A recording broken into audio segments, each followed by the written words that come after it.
All right, thank you for joining me. This is Brian Banks. I'm from Your Career Day. I appreciate you spending time with me to tell us about your career. Can you give me your name? My name is Sam Edwards, Okay, and where's your hometown? Ypsilanti, Michigan. Okay, Born and raised. okay, me too. What about your career title? My career title right now is energy engineer.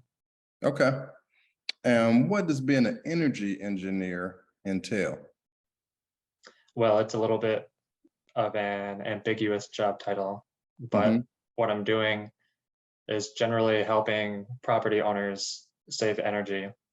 I work in a mechanical, electrical, plumbing engineering firm in Chicago, Mhm. and we have a lot of different roles at the company, a lot of engineers doing design for new construction, for retrofit projects. But on my team, the energy and commissioning team, we're preparing a lot of reserve studies, master Mhm. plan reports. That's primarily what I'm doing. Writing reports like property condition assessments, energy audits. All these reports we give to property owners to help them will learn about their own building. We Mhm. talk about all the technical aspects of what they have there, but then also how to spend their capital over the next 5, 10, 20 years. And so the recommendations we make for property owners and these reports usually have an energy angle on them. Okay. We're saying when it's time to replace this unit, you could replace it with this system that's much more efficient. It'll future-proof your building so that your carbon footprint is lower when it needs to be. You can save utility costs by saving energy. So I run those calculations. And I'm kind of in this midway point between property owners and then mechanical vendors who sell the equipment and can, quote me budgetary prices. Okay. So yeah, that's the gist of what I do. Okay. Now you're talking about buildings of what size? Um, so all kinds. We're based in Chicago, at Elara Engineering is the firm. Okay. So I write reports for some high-rise condo buildings Mhm. that are downtown. That'll be between 20 or 40 or 60 stories. But we also do work on smaller buildings, like a lot of Chicago public schools, Mhm. elementary schools and high schools.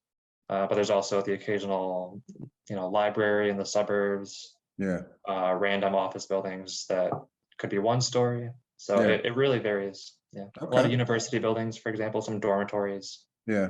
Okay. Mhm. So what type of education is required? Um, I think that the application asks for something like a 4-year engineering degree Mhm. or equivalent experience. Um, that's not exactly what I have. I studied physics for 4 years, Okay. um, which you don't take like the fundamentals of engineering exam or anything like that. Mhm. Um, but I did a master's program for energy systems engineering that was like 2 years, and I think that was and I had an associated like a work study appointment that Okay. was really similar to what I'm doing now, energy audits. So I, without having a 4-year engineering degree, kind of had like a mix. I had some academic experience, I had a Mhm. little work experience, um, and that ended up being helpful, being enough. But there's people who come into our company with electrical engineering degrees, Mhm. architectural engineering, mechanical engineering, obviously. So it's it's a it's a diversity, but it's engineering. Yeah. Okay. So what is the best type of person suited for this type of job? Um, well, from a high level, someone who's numbers oriented. Mhm. Um, I work in spreadsheets a lot. I'm using equations, I guess, Mhm. which I enjoy. I studied physics and math, but also someone organized. Mhm. Someone there's always more than one project going on. Yeah, Mechanical rooms have a lot of pieces in them, and you gotta if you're working on several different buildings at the same time, you gotta keep track of what you saw. Was there 3 boilers here, 2 boilers here? So right. sometimes that's hard to keep all that information organized. So being organized is helpful, but also I write reports that are intended to be read by property owners who sometimes don't have most of the time they don't have the same experience or educational background that I do. Mhm. But then on the other hand, I interface with vendors who size and specify equipment. So being able to explain the same concept at a high level and a low level Right. um, to many different audiences, that's critical too. Yeah, makes sense. Now, what was your role to your current position? You talked about a little bit with your experience, but can you tell us a little bit more about how you got to where you are right now? Yeah, sure. I studied physics for 4 years at Michigan State, um, and even joined a research group where I was doing fabrication of circuits for like superconductivity research. But physics, I was in my junior year and I started to think it's too abstract. I want to do something more practical. Hmm. I wanted to do something that made me feel like I was impacting climate change. Um, Yeah. Wanted to see what I could do, not just in the micro world, but in the macro world. Yeah. So I started to get interested in architecture, but as a physics student, um, I was very far away from that academically, I guess, very different fields. But I knew I wanted to work with the built environment. So I tried to bridge the gap, and I found this energy systems engineering program at University of Michigan, Hmm. where there's a lot of flexible options for coursework. So I did that master's program and learned a little bit about a lot. Um, did a great work study. Uh, it was through the Ecology Center of Ann Arbor, where I Hmm. worked alongside an architect, and we did an energy audit of a middle school. Yeah. And I wrote a report describing all their systems, kind of similar to what I do now. So I enjoyed that, and I wanted to keep working with buildings and property owners, Hmm. find out how I could convince building owners to save energy. So that's what I started to apply for. But out of grad school, I was having a hard time finding jobs. And I was applying to jobs that I saw on University of Michigan's career website. Uh-huh. And because of my experience in a physics research group in undergrad, where I was fabricating circuits, um, I was qualified for this staff engineer position at the NanoFab Uh-huh. at U of M. And I was actually surprised that they interviewed me. They needed someone fast, and they offered me the job. So it wasn't exactly what I wanted to do. Had nothing to do with my grad program, but it was still a really good experience. It made me a better engineer Yeah. overall. I was there for like a little more than 2 years. Hmm. Um, I learned a lot there. If you consider like systems engineering being my focus, there's a lot of systems you can interface with, and Yeah. but I was doing things like I was working with my hands a lot, Hmm. doing small repairs, and teaching grad students how to operate the machinery and complete their experiments and stuff.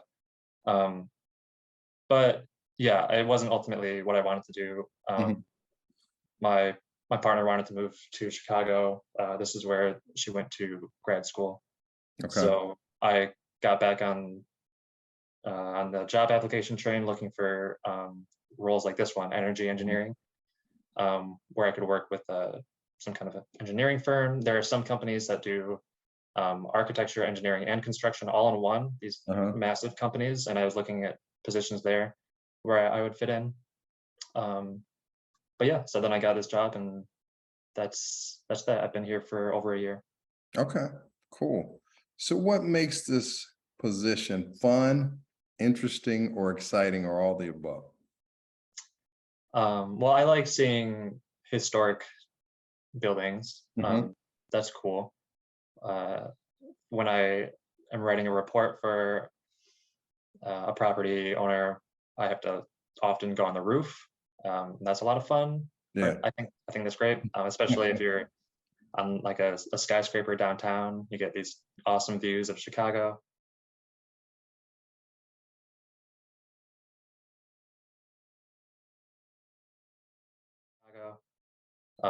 That's always fun to see that stuff. You feel like you're getting to see exclusive spaces, even though they're very dark and dingy, but you get to see how, like, the guts of the building, how it works. And that stuff, I don't know why I'm interested in it. I feel like growing up, it was always behind like a curtain, and I didn't understand it. And it's cool to be able to see those spaces now. But yeah, there's some really old buildings I could check out that are like over 100 years old, and that's just a little satisfying. It's kind of fun for me, seeing how things have changed. Yeah. But I mean, besides that, every project, every building is different. So Mhm. it doesn't get very boring, I guess. That's good. The work is, the work is the same, but it's always different systems. Mhm. Things are set up. There's always one funny little thing Yeah. you have to learn about. And I'm learning all the time. That's what makes this job great too. I work with, or I write about different trades, mechanical equipment, but also a little electrical, a little plumbing. We have electrical and plumbing teams that are dedicated to designing those systems and assessing them, but I get to learn from them. Yeah. And they're experts in their fields, and I feel like I'm getting information from all these different places. And I just, like, where I am now, I still feel like I have so much room to grow and so much to learn. So that's a good feeling. Yeah. Cool. Now, my final question. What advice would you give to someone that might want to follow in your footsteps?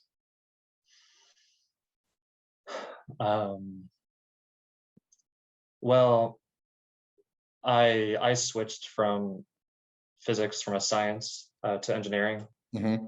and I would not recommend doing that. I would like stay in one field, I suppose, Mm-hmm. because I've had to do a lot of like relearning, just like vocabulary, Yeah. really just the way, like, the jargon, how engineers talk to each other and Mm-hmm. how they approach problems. I don't come like studying physics. I don't have any kind of business or economic background, but the way we interface with clients has a little bit of salesmanship to it. So Right. that's not something I picked up in school. But if someone was going to like seek out this career, what I'm doing, well,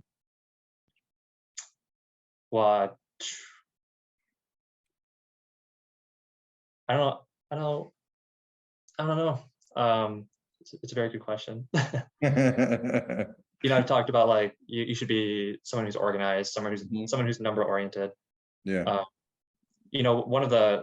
we had an intern this summer who was a college student, and he, at the end of his experience, said that something that he liked about the position was feeling like you're making an impact. Yeah. And I resonated with that. I think he's right. You get to tell property owners, you're gonna stop using this much energy every year. Right. It's a drop in the bucket, but personally, I feel like it matters. Yeah. And if it matters to whoever's watching this, that you want to make an impact. Buildings use so much energy in our environment, and there's a lot of work to be done. So if you want to make a difference, and really feel like you're making a difference, I think this is a satisfying route to take. Cool. Well, thank you, Sam. I really appreciate your insight, and continued success to you. Thank you. Yeah, happy to do this.